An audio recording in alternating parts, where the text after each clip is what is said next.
Kemudian yang ketujuh, qala Ibn Hazm rahimahullah yang wafat tahun 456. Beliau mengatakan an-niyatu sirrul ubudiyah. Niat itu adalah rahasia daripada ibadah. Wahia minal a'mal, dan niat itu kedudukannya daripada amal perbuatan, bimanzilatir ruh minal jasad, seperti ruh daripada jasad. Jadi kalau amal itu jasadnya, niat itu ruhnya ya ikhwan. Wa muhalun, jadi nggak mungkin, mustahil an yakuna fil ubudiyah amalun, kalau suatu amal itu dalam suatu ubudiyah, saudara, la ruhafi, tidak ada ruhnya. Nah, maksudnya di sini kalau amal dalam satu ubudiyah tidak ada ruhnya, saudara, maka nggak ada artinya, nggak ada gunanya, mustahil dia bisa mendapatkan ganjaran dari Allah Subhanahu wa Ta'ala, mustahil ubudiyah tadi menjadi bermanfaat. Fahuwa jasadun kharab, saudara. Jadi kalau ada hal yang seperti itu diibaratkan, kalau amaliyah yang ubudiyah, saudara, yang tidak ada amal, yang tidak ada niat ikhlasnya, saudara, ibarat jasad yang nggak ada ruhnya. Jasad kalau nggak ada ruhnya, hancur itu jasad, rusak itu jasad. Jasad itu menjadi rongsokan, saudara. Nah, karena itu kalau amal kita tidak mau menjadi rongsokan, amal kita nggak mau rusak, amal kita nggak mau ditolak, maka perhatikan niat, insya Allah. Nah, ucapan dari Ibn Hazm ini, saudara, wa naqala ba'dun nas hadal karam. Nah, jadi banyak orang mengambil ucapan Ibn Hazm ini, saudara, bil ikhtisar, saudara, yaitu dengan ikhtisar. Itu salah tulisannya, itu bil ikhtisar. Kalau kita tulis bi ikhtisar tidak ada lamnya. Kalau kita tulis bil ikhtisar habis ba harus ada lamnya. Perbaiki. Bil ikhtisar.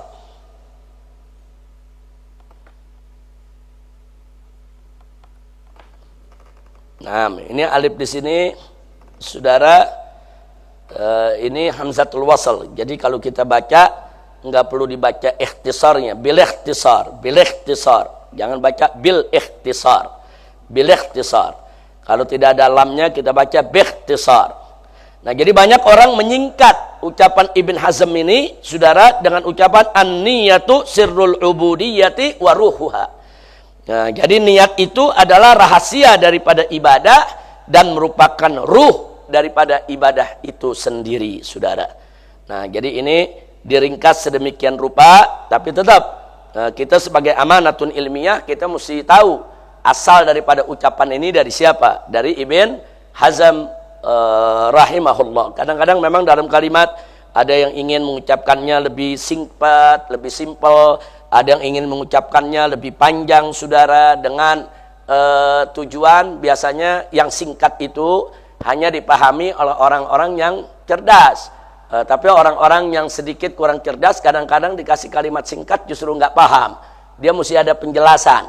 Jadi bukan berarti jangan kita menganggap yang meringkas-ringkas ini, saudara, seolah-olah lebih hebat dari Ibn Hazm. Nggak begitu. Nah, kalimat itu ada dibuat uslub yang panjang dengan tujuan supaya orang awam tuh lebih mudah memahaminya. Tapi kadang-kadang kalimat itu ada dibuat lebih singkat. Tapi memang resikonya kalau terlalu singkat, padat, itu biasanya yang ngerti orang-orang yang cerdas, orang-orang yang terbiasa talabul ilim, orang-orang yang memang sudah terbiasa menelusuri daripada medan ilmu pengetahuan. Dengan ucapan singkat dia langsung paham, ya ikhwan. Nah, jadi kedua kalam silakan, kita mau ambil yang panjang, yang pendek, tidak apa-apa, maknanya sudah jelas apa yang sudah kita sebutkan tadi. Baik, selanjutnya qala al-Imam Abdullah ibn Alwi al-Haddad radhiyallahu ta'ala anhu, Ba'alawi, saudara. Al-Haddad itu termasuk Ba'alawi, saudara. Beliau wafat tahun 1132.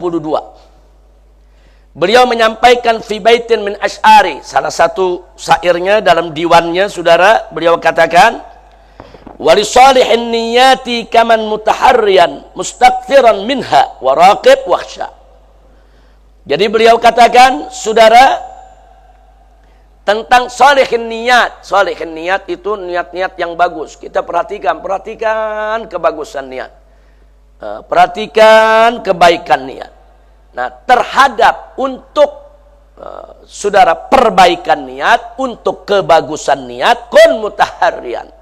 Kita diminta oleh Al-Imam Abdullah bin Al-Haddad, kun mutaharriyan. Mutaharriyan itu kita selalu melakukan evaluasi, introspeksi, memeriksa diri, waspada, saudara.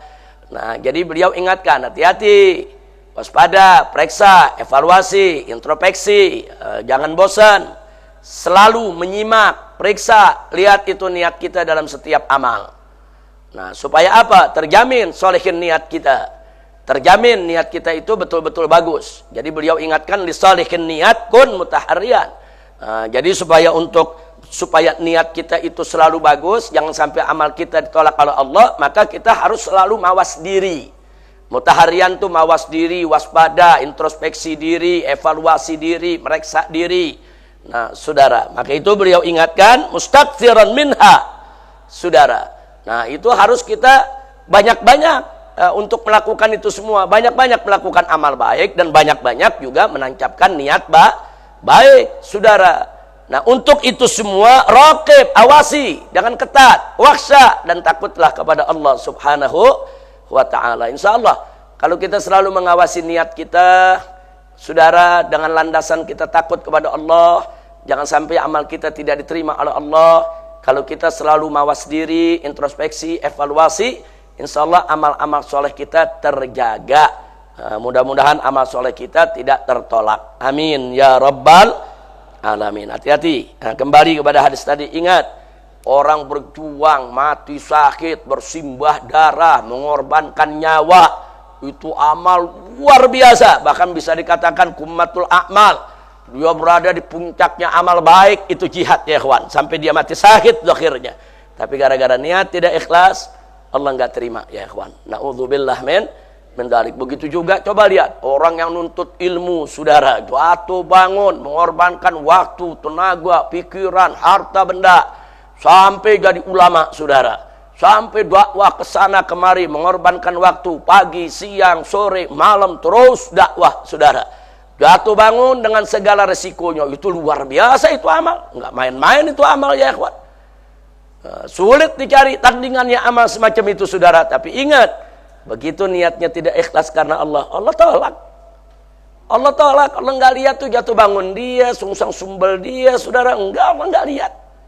Nah, begitu juga tadi, saudara, orang yang mendapatkan rezeki dari Allah, kaya raya, saudara, dia dermakan hartanya, sumbang segala kebaikan, saudara, semua sabilul khair dia sumbangkan, dia derma, bantu fakir, miskin, yatim, semua dia bantu, saudara. Amalnya juga hebat, dahsyat, nggak bisa dilakukan oleh sembarang orang, saudara.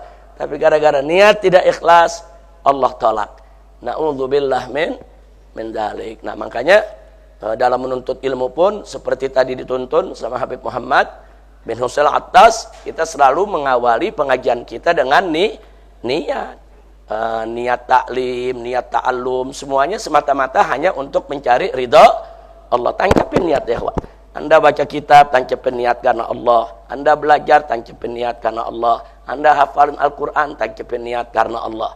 Ikhlaskan semua niat kita hanya untuk Allah Subhanahu wa ta'ala.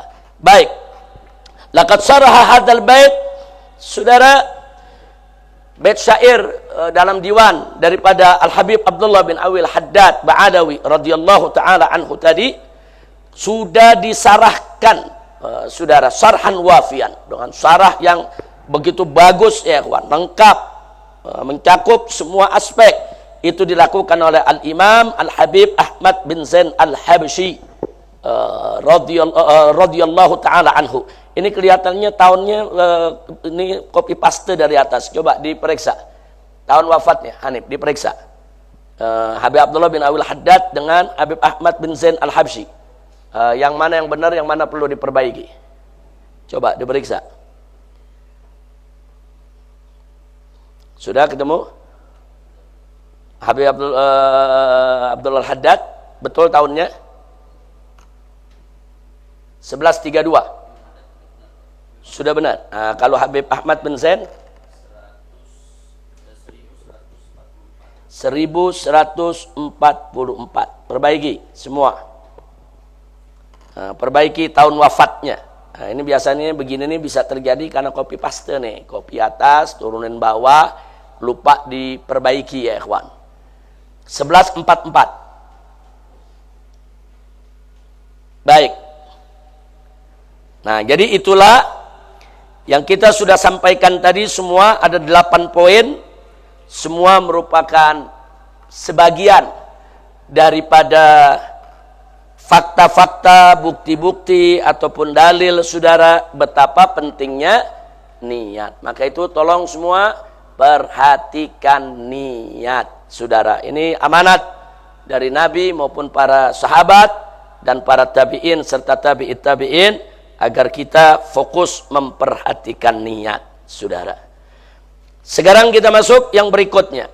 Bismillahirrahmanirrahim. Ajaibun niyah. Kita masuk kepada keajaiban niat saudara. Jadi niat ini ajaib saudara. Niat ini ajaib saudara. Niat ikhlas itu luar biasa ajaibnya saudara dalam kehidupan kita sehari-hari. Saya sering menyampaikan di mana-mana, niat itu saudara, orang yang jenuh dengan niat yang ikhlas bisa menghilangkan kejenuhan. Saudara, orang yang merasa tidak mampu melakukan sesuatu dengan keikhlasan niat, ternyata akhirnya dia mampu untuk mengerjakannya. Saudara, jadi kita kalau lagi nuntut ilmu jenuh, kadang-kadang saat jenuh, nah koreksi lagi niat kita. Koreksi lagi niat kita, perbaiki niat kita, bangun kembali keikhlasan niat kita, insya Allah jenuhnya hilang. Jenuh tuh hilang. Saudara, nah begitu juga kalau kita berjuang saudara. Nah, kadang-kadang kita berjuang suka kecewa, kok saya nggak ditaruh di depan, kenapa ditaruh di belakang. Saudara, koreksi lagi niat kita, koreksi niat kita. Nah biasanya begitu kita koreksi niat kita, oh iya saya niatkan dapat ridha Allah, ikhlas karena Allah, itu kecewa tadi hilang ya kawan. Nah, karena kita berjuang mau ditaruh depan, tengah, belakang, sama aja kalau niatnya karena Allah. Jadi niat itu ajaib, jangan main-main dengan niat ya ikhwan. Nah, kita bisa lihat keajaiban niat saat puasa nih sekarang. Kita lagi puasa.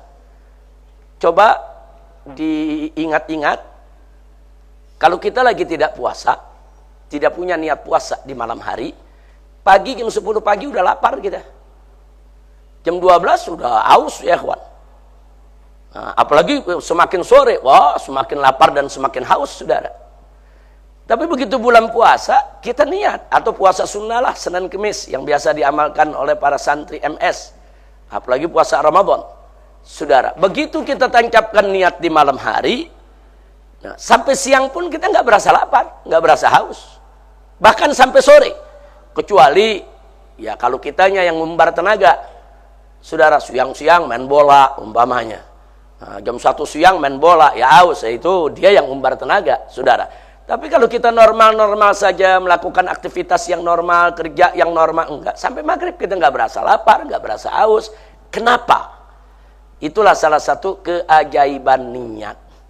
Nah, jadi saudara, di dunia medis diselidiki, saudara, oleh para dokter, termasuk dokter-dokter psikis ya ikhwan, yang ahli dalam soal kejiwaan dan lain sebagainya, itu didapatkan fakta.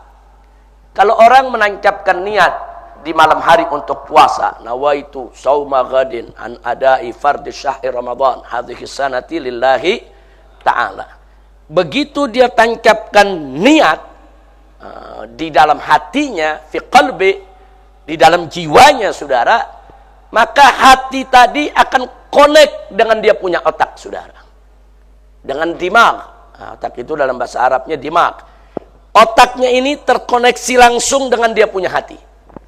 Sehingga otak tersebut begitu mendapat pesan dari hati bahwa besok akan berpuasa, maka otak akan memberikan instruksi ke seluruh jaringan tubuh kita ya kawan.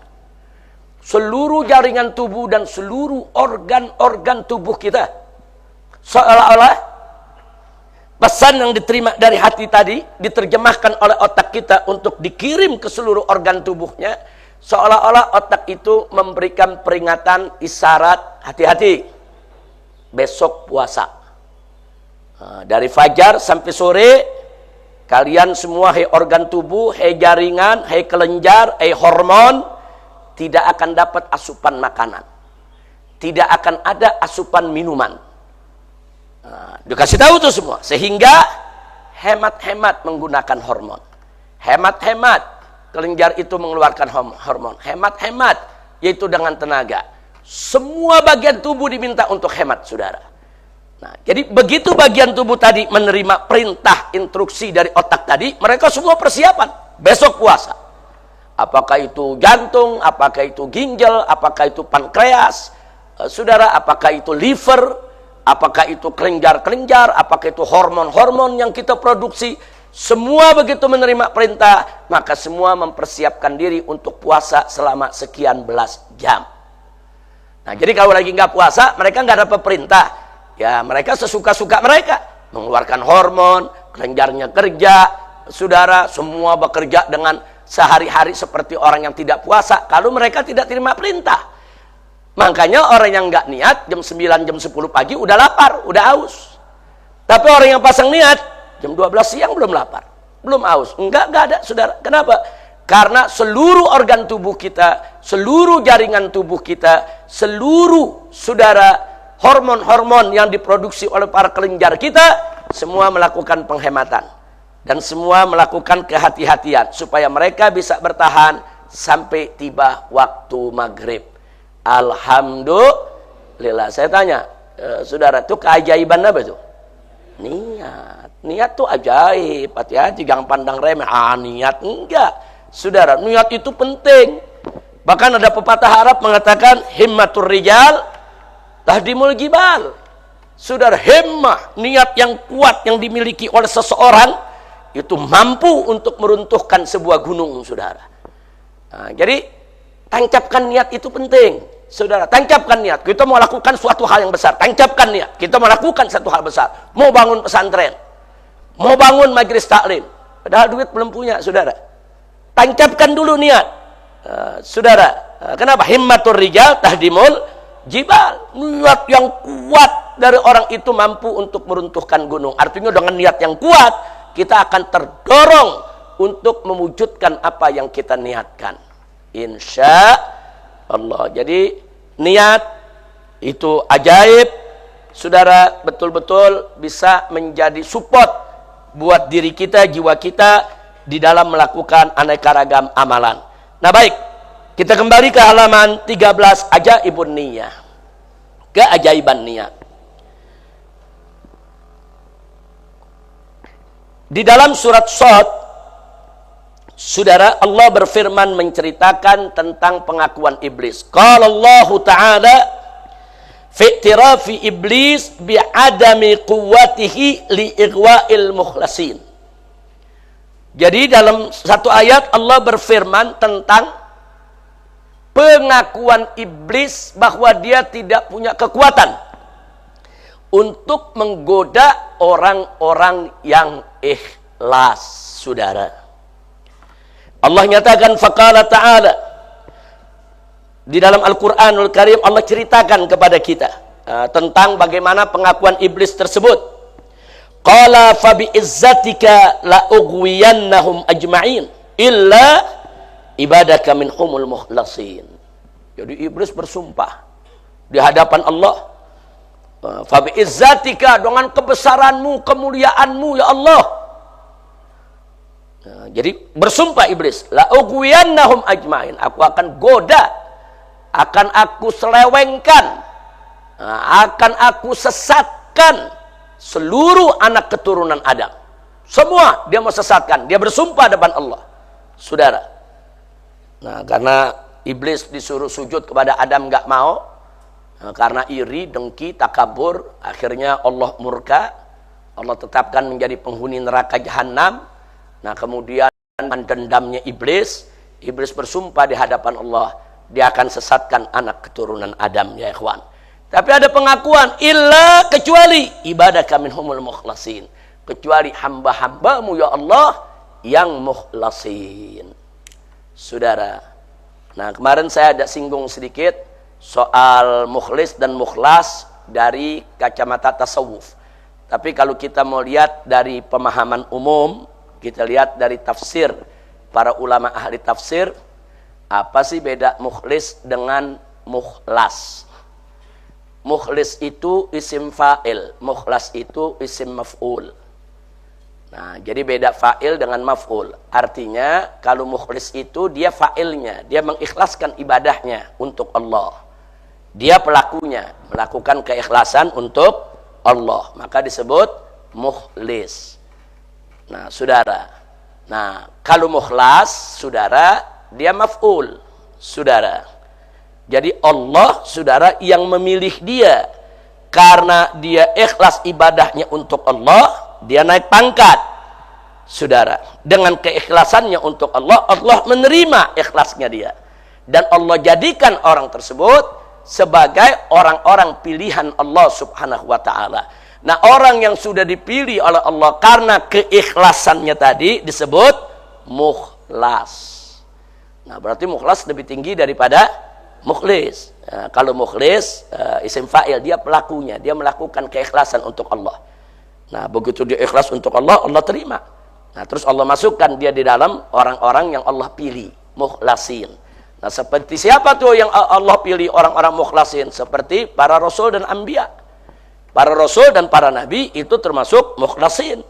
Sebagaimana Allah ceritakan tentang Nabi Yusuf dalam Al-Quran. Allah yang mengatakan Nabi Yusuf termasuk orang yang mukhlasin, saudara. Nah, jadi mukhlasin itu orang yang sudah Allah pilih. Karena keikhlasannya luar biasa, keikhlasannya begitu tinggi, maka Allah pilih menjadi pilihannya. Nah, itu diantaranya ya para rasul, para nabi, begitu juga para aulia, as-shalihin, saudara. Nah, orang-orang yang punya tingkat keikhlasan begitu tinggi. Nah, kalau kemarin dari bahasa sufi, orang yang ikhlas, dia mengikhlaskan untuk Allah, tapi dia masih mengharapkan aneka ragam harapan. Tapi kalau sudah mukhlas, dia nggak bicara soal harapan lagi. Dia hanya bicara hubungan dia dengan Allah, dia niat ibadah untuk Allah. Sebagaimana Rabi al-Adawiyah yang pernah mengatakan, ma'abadtuka raja'an lil jannah wa khaufan min narik. Itu aku tidaklah menyembah engkau ya Allah. Ma'abadtuka, tidaklah aku sembah engkau ya Allah. Raja'an lil jannatik, hanya berharap kau punya surga. Wa khaufan min narik, dan takut kepada kau punya neraka. Enggak.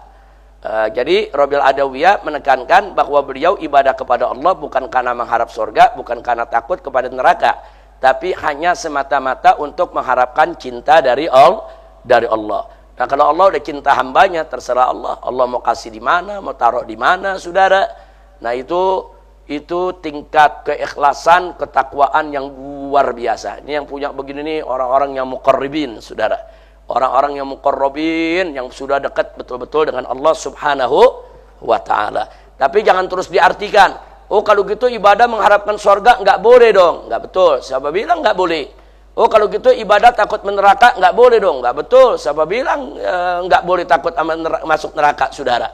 Justru Al-Quran itu isinya banyak mengandung targhib dan tarhib, saudara.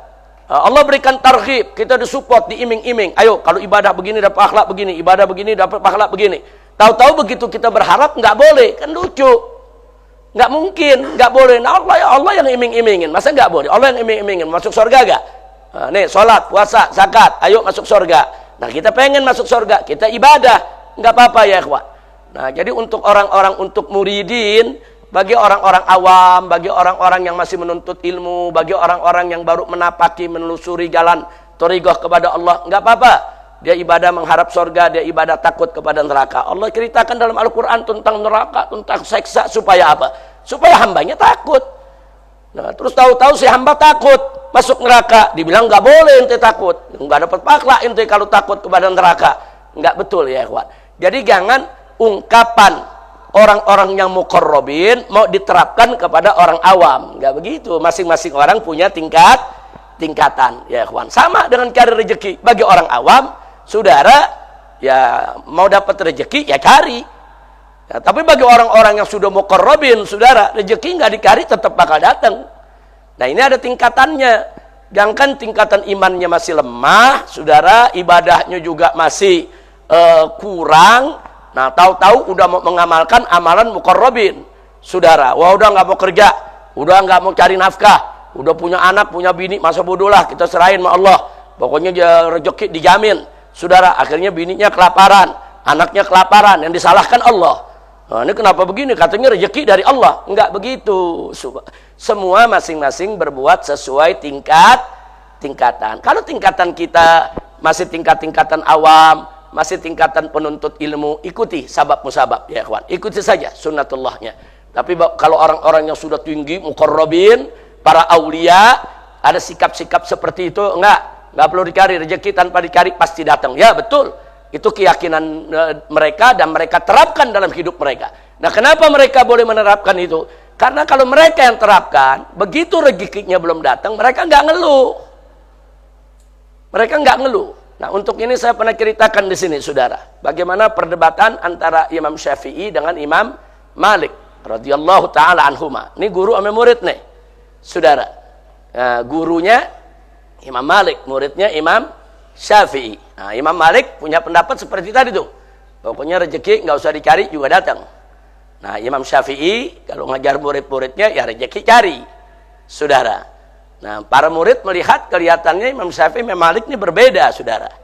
Nah, singkat cerita, saudara, Imam Syafi'i bekerja, saudara, nuntut ilmu, bekerja juga, cari nafkah, dapatlah rezeki Allah berikan banyak.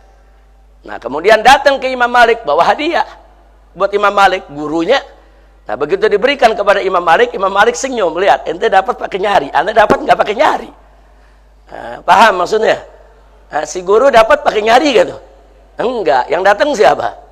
Muridnya yang datang, saudara. Artinya apa? Sikap kedua ulama ini betul, udah pada jalannya, saudara. Imam Syafi'i berpendapat begitu tatkala beliau masih muda, masih sedang-sedangnya menuntut ilmu, saudara. Nah, Imam Malik gurunya sudah sepuh, udah banyak makan asam garam, saudara, dari perjuangan. Nah, begitu juga ibadahnya dan lain sebagainya. Nah, Imam Malik senyum tuh, ya kan? Ente dapatnya kan pakai kerja, anda dapatnya nggak pakai kerja. Artinya yang yakin nggak kerja, rezekinya datang. Yang yakin kerja, rezekinya tetap Allah kasih. Alhamdulillah. Kira-kira jelas gak? Nah, kalau santri MS masuk yang mana nih? Hah? Yang masuk yang nggak pakai kerja? Nah, jangan dulu, belum waktunya ya kawan. Kerja, kita usaha. Dan jangan lupa, tolabul halal jihadun. Mencari nafkah yang halal adalah jihad. Alhamdulillah. Baik. Jadi kita lihat.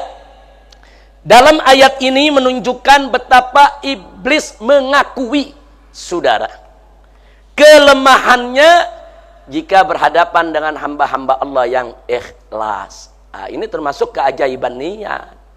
Niat yang ikhlas, saudara, membuat iblis tidak berdaya. Nah, makanya tadi kita ingatkan, kenapa tuh ulama-ulama tadi ngingetin soal niat. Hati-hati niat, jaga niat, tashihun niat. Ternyata niat itu bukan hanya persoalan diterima atau enggak diterima, itu ibadah oleh Allah. Tapi niat juga bisa membentengi kita dari godaan iblis. Ya, kawan, iblis tidak akan berdaya untuk menggoda orang-orang yang ikhlas. Alhamdulillah. Keajaiban yang kedua, dalam hadis yang diriwayatkan oleh Imam Bukhari dan Imam Muslim radhiyallahu taala anhuma, qala Rasulullah sallallahu alaihi wasallam, Nabi bersabda, man hamma bihasanatin falam ya'malha kutibat lahu hasanah. Jadi barang siapa, saudara, yang punya keinginan untuk melakukan suatu amalan baik, dia berniat untuk melakukan satu kebaikan, saudara, falam ya'malha, tapi dia nggak jadi melakukan amal tersebut, padahal dia sudah tancapkan niat mau melakukan satu kebaikan, cuman karena sesuatu hal nggak jadi diamalkan, nggak jadi dia kerjakan, kutibat lahu hasanah, tetap dia mendapatkan satu pahala kebajikan. Masya Allah, ajaib niat. Kita niat berbuat baik, saudara, nggak jadi, tetap dapat pahala. Nah, ini termasuk keajaiban niat, ya kawan. Kemudian waman hamma bihasanatin, dan barang siapa yang punya niat melakukan satu kebajikan, fa'amilaha, kemudian dia kerjakan itu, dia wujudkan itu niatnya, kutibat lahu asra, maka dicatat baginya, saudara, diberikan ganjaran 10 Enggak sampai di situ, ila sab'i mi'ati dhi'fin. Bahkan catatannya bisa mencapai 700 kali lipat, saudara. Semua saudara, kenapa bisa dilipat gandakan sedemikian rupa? Ya karena tadi sudah saya sampaikan, ulama-ulama itu saudara pandai memanage niat, mengelola niat saudara, sehingga amal yang kecil bisa menjadi besar dengan pengelolaan niat yang baik. Nah makanya niat ini saudara ajaib saudara. Nah kemudian waman hamma bisayyi'atin, dan bagi mereka yang punya niat berbuat kejahatan, niatnya nggak baik nih saudara, falam ya'malha, tapi dia nggak kerjakan saudara, lam tuktab, nggak dicatat sebagai kejahatan. Niat baik dicatat walaupun nggak dikerjakan. Niat jahat saudara nggak dicatat saudara sebelum dia lakukan kejahatan tersebut. Nah jadi ini adalah rahmah minallah. Ini rahmat dari Allah untuk umat Nabi Muhammad sallallahu alaihi wasallam. Bagaimana enggak rahmat saudara? Niat baik kita enggak kerjain, dapat pahala. Kita kerjain, pahalanya 10 sampai 700 kali lipat saudara. Sementara niat jahat kalau kita enggak kerjakan, enggak dicatat. Dan begitu kita kerjakan, wa in amilaha kutibat, dan begitu dia kerjakan itu kejahatan, maka dicatat hanya satu kejahatan saja. Nah artinya peluang kita mendapatkan pahala yang banyak dari Allah terbuka lebar. Jadi rugi sekali kalau hidup di dunia ini saudara, kita nggak pandai memanage niat, mengelola niat. Karena banyak amalan-amalan yang kita lakukan sehari-hari yang semestinya membuahkan pahala, tidak membuahkan pahala karena kita remehkan niat. Kita makan nggak dapat pahala, begitu diniatkan untuk Allah dapat pahala. Kita tidur itu nggak dapat pahala, begitu diniatkan tidurnya untuk ibadah kepada Allah dapat pahala. Jadi banyak sekali amalan-amalan mubah hanya karena niat berubah menjadi ibadah. Nah maka itu pandai-pandailah kita mengelola niat. Nah niat-niat ini juga saudara nggak sampai di situ, Allah buka peluang. Ayo tajamkan niat baik.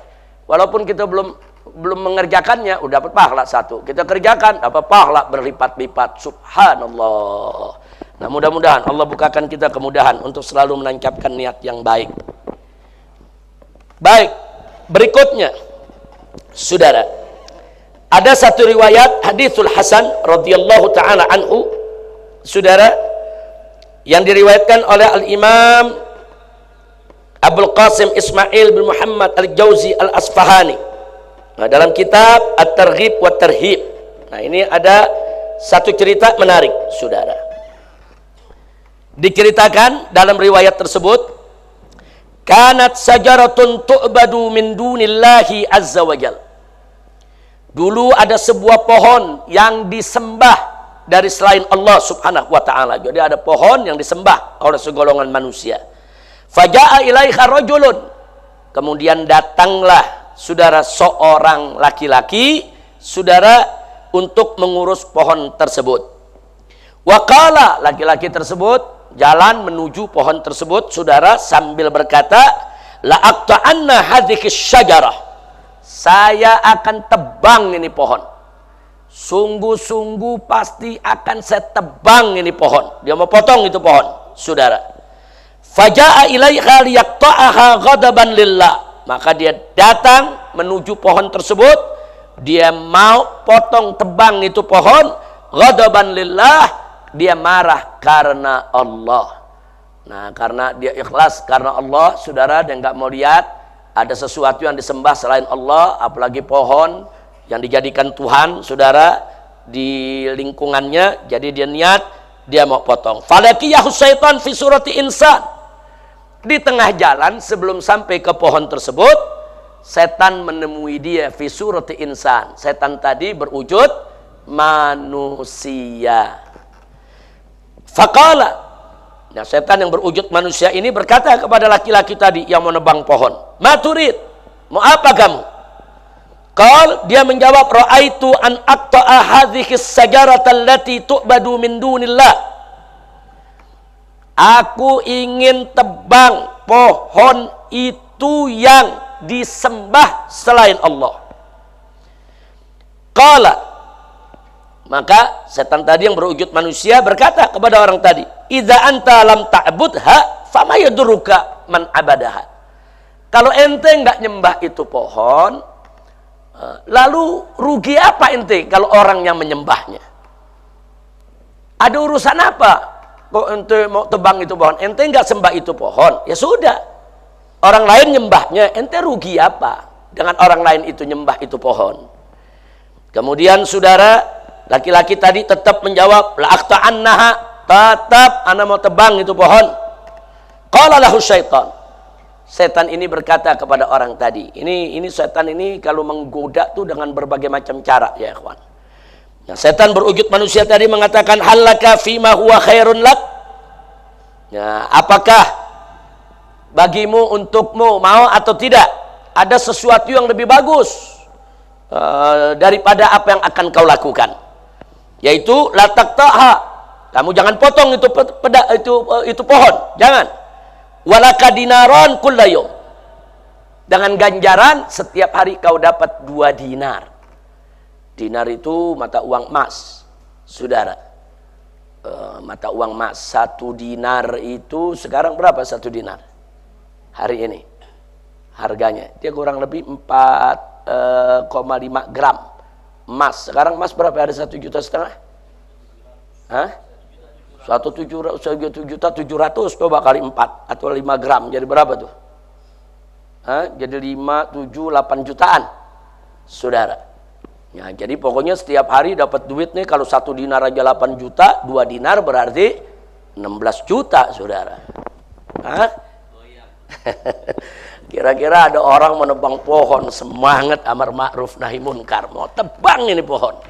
Tahu-tahu ditawarin, bagaimana ente jangan potong. Tiap hari ente dapat 16 juta. Kira-kira mikir gak? Kira-kira gimana nih? Ini mau amar ma'ruf nahi munkar ini, saudara. Ditawarin 16 juta per hari, kulayom, saudara. Nah, orang ini mulai goyang. Kata Habib Hanif tadi, goyang juga nih. Apa benar goyang? Coba kita lihat, saudara. Nah, begitu ditawarkan begitu, idza asbahta inda wisadatik, pokoknya tiap hari dapat 2 dinar di bawah bantal ente. Tiap hari pagi ada 2 dinar di bawah bantal. Kemudian orang tadi berkata, faman li bidzalik, siapa yang ngasih aku begitu? Siapa yang bisa ngasih begitu tiap hari 2 dinar di bawah bantal? Nah, saudara, orang tadi mengatakan, ana laka bidzalik, ana yang jamin ente dapat. Nah, yakin, percaya, faraja'a, dia pulang, nggak jadi motong pohon ya ikhwan. Ternyata godaan duit besar ya, godaannya besar ya ikhwan, nggak jadi dia potong. Fa'asbaha, ya begitu pulang malam tidur, pagi dia bangun. Fa'asbaha fawajada dinaren inda wisadatih. Begitu pagi bangun, betul dia dapat 2 dinar di bawah bantalnya. Oh, ternyata setan tadi nggak ngebohong, saudara. Benar kasih 2 dinar, saudara. Seneng. Kemudian summa asbaha, kemudian besok paginya dia bangun. Falam yajid syai'a. Nggak ada lagi tuh yang 2 dinar, saudara. Nah, jadi dia cari di bawah bantal, nggak ada yang 2 dinar. Ya, faqama kataban, saudara. Akhirnya, saudara, dia bangkit lagi, dia marah, dia ambil lagi, dia punya kalau nebang pohon biasanya pakai kapak ya. Alatnya, saudara, liyaqta'aha, dia berangkat lagi, semangat, dia mau tebang itu pohon. Fatamatsala lahu syaitan fi surati. Saudara, kemudian setan tadi menjegat dia lagi dalam bentuk seperti kemarin, dalam bentuk manusia, saudara. Kemudian apa yang terjadi? Faqala, setan tadi berwujud manusia pun berkata, ma turid, mau apa lagi engkau? Kemudian orang tadi mengatakan, uridu an aqta'a hadhihi sajarata allati tu'badu min dunillah. Aku mau tebang ini pohon yang disembah orang selain Allah Subhanahu wa taala. Akhirnya setan tadi menjawab, kadzabta, dusta kau, bohong kau. Malaka ila dzalika sabil, ente enggak bakal bisa tebang itu pohon. Kali ini ente enggak bakal bisa tebang itu pohon. Fadhahaba liyaqta'aha fadaraba bihil arda wa khanaqahu hatta kada an yaktulah. Dia tetap berusaha untuk maju menebang itu pohon. Akhirnya dihadang oleh setan tadi, bahkan dia akhirnya dicekek, dibanting-banting ke tanah, saudara.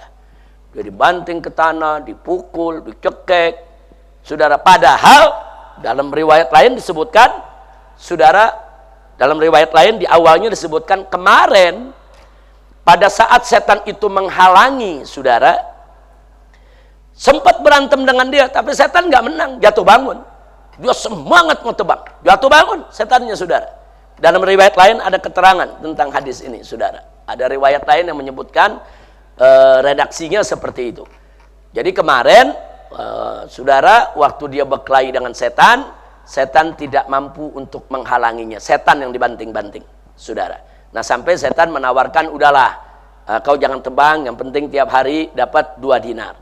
Nah, kali ini kebalikannya, justru dia yang dibanting-banting oleh setan. Bahkan dicekek, saudara, hampir mati. Wakal, kemudian, saudara, orang ini kebingungan, saudara. Di dalam riwayat lain disebutkan orang ini kebingungan.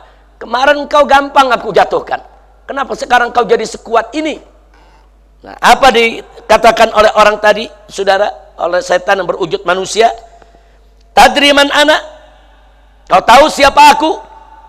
Ana syaitan. Aku adalah setan. Jikta awwala marratin. Pertama kali kamu datang kemarin ghadban lillah. Engkau betul-betul marah karena Allah. Falam yakun li alaika sabil. Sehingga aku enggak punya jalan, enggak punya cara untuk menaklukkanmu. Fakhadatuka bidinarin. Kemudian aku tipu, aku bohongi kamu dengan 2 dinar. Fataraktaha. Kemudian kau tinggalkan itu pohon, enggak jadi kau tebang. Nah, kemudian dikatakan lagi falamma faqadtuhuma, tapi begitu faqadtahuma, begitu engkau kehilangan 2 dinar, jikta ghadban lidinarin. Kali ini kau datang marah karena 2 dinar, bukan karena Allah lagi. Fasalatu alaik, maka aku bisa menguasaimu. Masya Allah. Kira-kira jelas gak ceritanya? Nah, coba lihat. Awal datang kemarin niatnya ikhlas karena Allah. Setan menghadang sampai bergulat, saudara. Nggak menang setan. Nggak menang. Kenapa? Karena yang dilawannya ini hamba yang ikhlas kepada Allah. Tapi kali ini dia datang bukan lagi karena Allah, tapi karena apa? Karena dinar. Udah nggak ikhlas lagi. Nah, kali ini dia mudah dijatuhkan oleh setan. Nah, ini salah satu keajaiban niat. Sejalan dengan yang Allah firmankan tadi di nomor 1 yang sudah kita bacakan, saudara.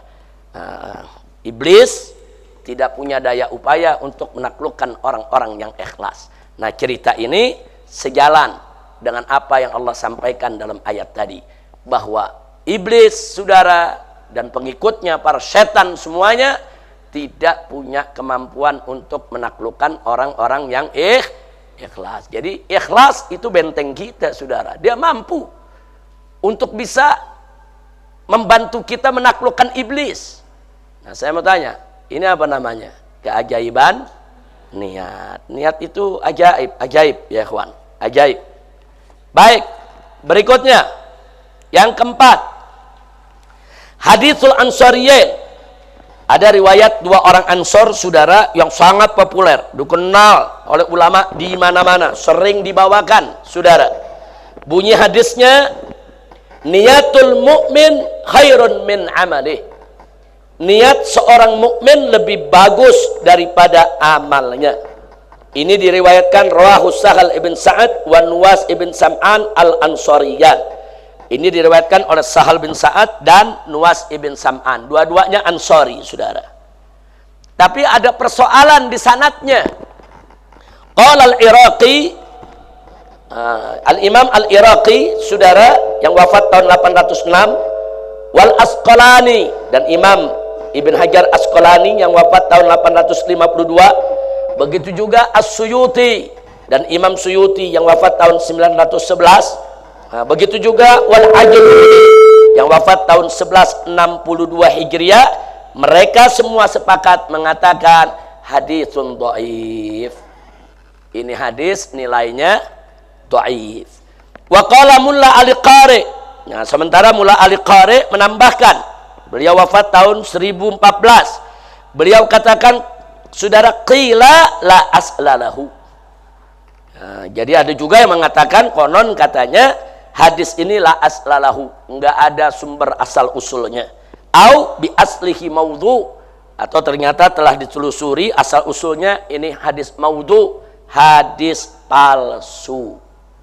Jadi kalau menurut tadi itu Al-Iraqi wal Asqalani was-Suyuti wal Ajluni, ini hadis dhaif, bukan maudhu. Nah, tapi menurut Mullah Al-Qari, konon katanya ini hadis maudhu. Nah, lalu bagaimana? Qala Al-Albani, kita hanya menukilkan ya ikhwan. Nah, Albani ada dua.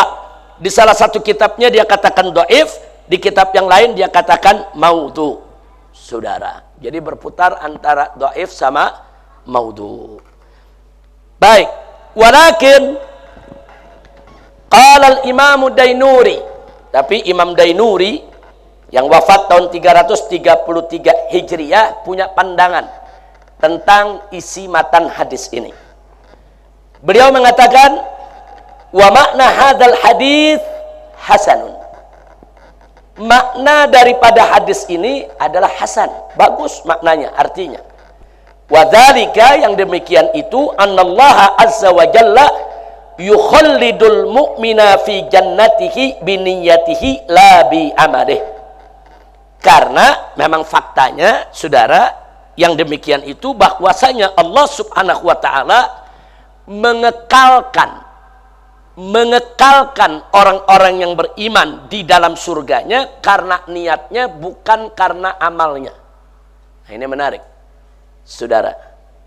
Kenapa orang beriman masuk surga kok kekal, saudara? Nah, di sini dikatakan Imam Dainuri, yang buat dia kekal bukan amalnya, yang buat dia kekal adalah niatnya.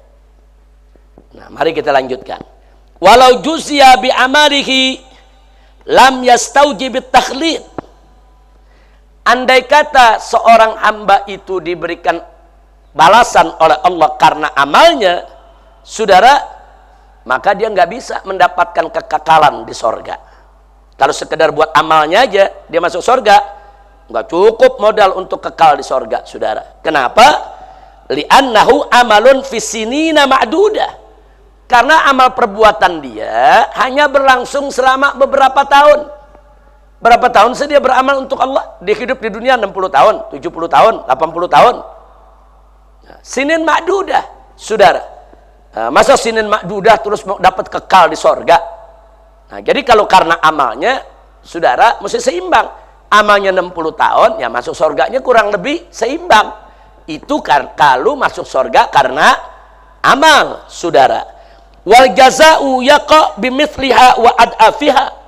Ternyata dia mendapatkan pahala itu baik yang sepertinya atau yang berlipat-lipat, saudara. Wa inna ma yukhalliduhu Allah azza wa jalla biniyatihi.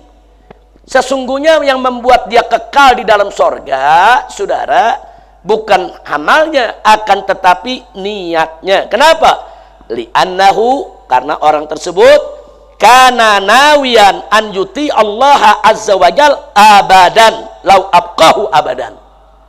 Karena dia punya niat, dia mau sembah Allah selamanya. Niatnya mau sembah Allah selamanya. Tapi umurnya hanya menyembah Allah 60 tahun. Dimasukkan Allah ke dalam surganya, ya saudara, karena amal dia yang 60 tahun tadi. Tapi kenapa dia bisa kekal di dalam surganya padahal amalnya hanya 60 tahun? Karena niatnya selamanya dia akan menyembah Allah. Nah, karena dia niat selamanya menyembah Allah, maka Allah tempatkan dalam surganya juga selamanya. Kira-kira jelas gak? Paham? Iya, enak benar kita ibadah 60 dapatnya selamanya di surga. Nah, coba kita pikirin dari mana nih selamanya di surga? Padahal amal ibadahnya cuma 60 tahun. Oh, karena niatnya. Karena niatnya, saudara, pantas disebut niatul mukmin khairun min amalihi. Saudara, niat orang yang beriman itu, saudara, lebih baik daripada amalnya. Nah, dari sini, saudara, mari kita lanjutkan, saudara. Wa kadari, di sini disebutkan Kenapa dia bisa masuk surga selamanya? Li'annahu kana nawiyan an yuti Allah azza wa jalla abadan lau abqahu abadan. Karena dia berniat untuk taat kepada Allah selamanya. Andai kata dia dikekalkan, selamanya juga dia akan sembah Allah. Falammakhtaramahu duna niyatih. Saudara, di sini falammakhtaramahu duna niyatih jazahu alaiha takhdid abadan. Ya tentu dia nggak bisa untuk hidup selamanya, akan ada saatnya dia kembali kepada Allah. Selesai dia punya umur, maka Allah memberikan kekekalan, saudara, karena niatnya tadi. Wa kadzalikal kafir.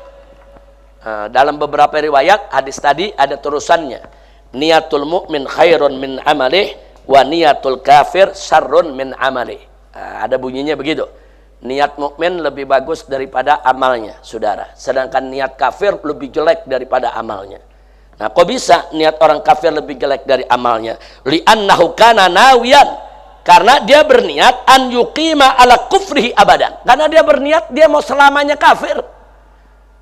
Nah, jadi kalau ada orang mempertanyakan keadilan Allah, kenapa orang kafir dia menjadi kafir selama 60 tahun, dia berbuat maksiat kejahatan selama 60 tahun, tapi kenapa masuk nerakanya kok selamanya? Kenapa enggak 60 tahun juga? Jadi kadang-kadang ada orang-orang nih yang suudzon, saudara, mengatakan, oh, kalau gitu Allah enggak adil nih, masa jahatnya 60 tahun masuk nerakanya selamanya? Saudara, ya jahatnya dilakukan 60 tahun, kufurnya 60 tahun, tapi niatnya untuk kufur selamanya.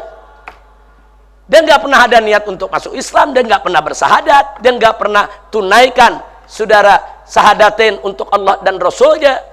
Karena dia punya niat kufur selamanya, maka Allah letakkan dalam neraka selamanya juga.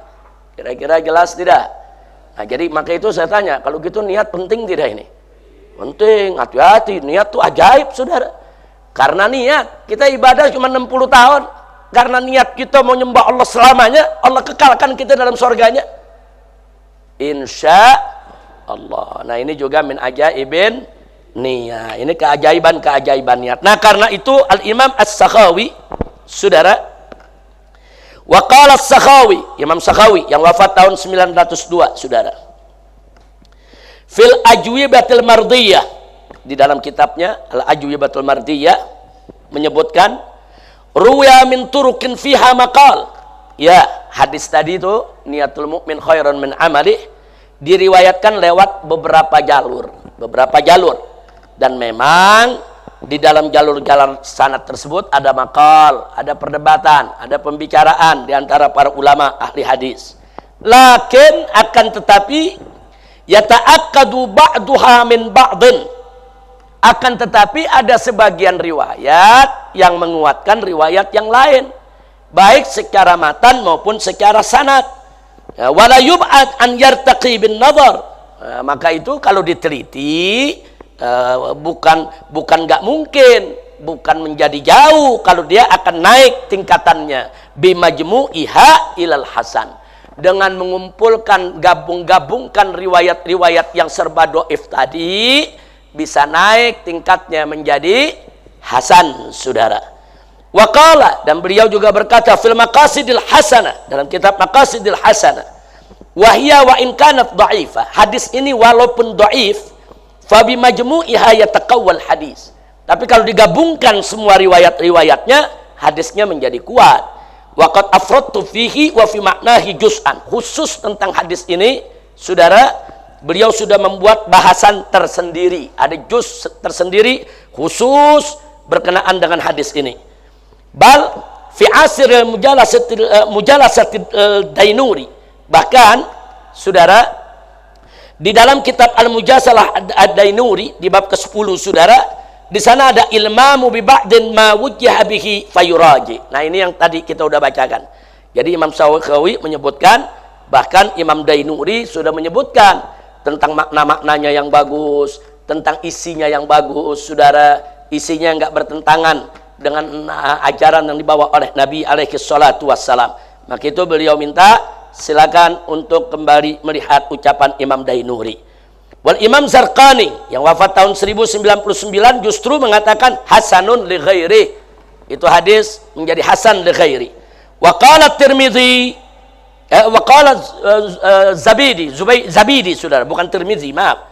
Wa qala Zabidi, saudara, ini Imam Zabidi ini yang mengarang kitab Takhrik Ihya Ulumuddin, Takhrik Ahadits Ihya Ulumuddin. Nah, ini menarik.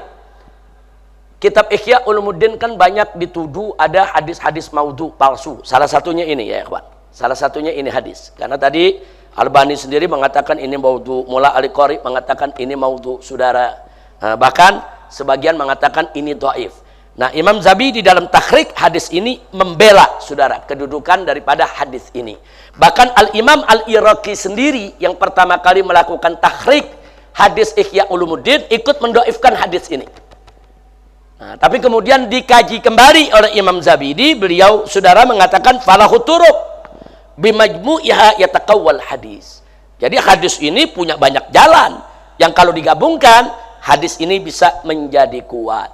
Nah, makanya saya sudah sampaikan dalam pelajaran kita beberapa waktu yang lalu soal hadis dhaif, ya ikhwan, jangan sembarangan menuduh hanya dengan mengambil satu pendapat ulama terus menuduh kalau Ihya Ulumuddin itu banyak hadis dhaif, banyak hadis palsu. Tunggu dulu, saudara. Yang mentahrik daripada hadis-hadis Ihya Ulumuddin ini banyak ulama, saudara. Dari mulai Al-Iraqinya, kemudian juga imam-imam yang lainnya, saudara, mentahrik, dan mereka saling berselisih pendapat. Bagi yang ini dhaif, bagi yang ini hasan. Yang ini bilang maudhu, ternyata yang ini bilang dhaif, saudara. Kalaupun itu hadis dhaif, ternyata masih boleh dipakai dalam urusan-urusan fadhailul a'mal, dalam urusan-urusan targhib wa tarhib dan seterusnya. Nah, jadi apa yang disampaikan oleh Imam Zabidi di sini sejalan dengan apa yang disampaikan oleh Imam Sakhawi. Kita lanjutkan.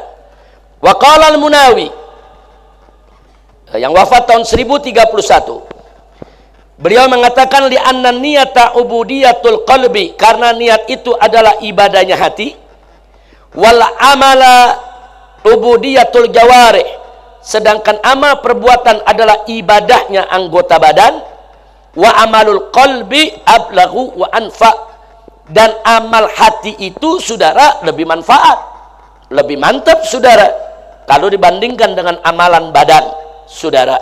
Wa wajahul Ghazali, kenapa begitu?